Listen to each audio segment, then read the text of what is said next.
¿Qué pasaría si Thor hiciera tortas en la hora Godín? Thor, el dios del trueno, dejó las batallas en Asgard por algo aún más intenso. Las tortas de la hora de comida en su puesto Tortas el Thor.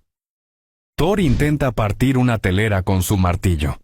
Pero el golpe es tan fuerte que el bolillo vuela directo al portafolio de un godín, que lo mira indignado mientras sostiene su topper. Un oficinista, apurado, le pide una torta rápido y sin aguacate. Thor lo mira confundido y aplasta todo un aguacate en la telera.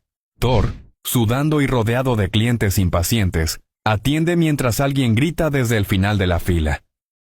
«Jefe, ya se me acaba la hora de comida». Thor, resignado pero orgulloso, responde: «Si quieres rápido, pide otra cosa. Esto es arte, no magia.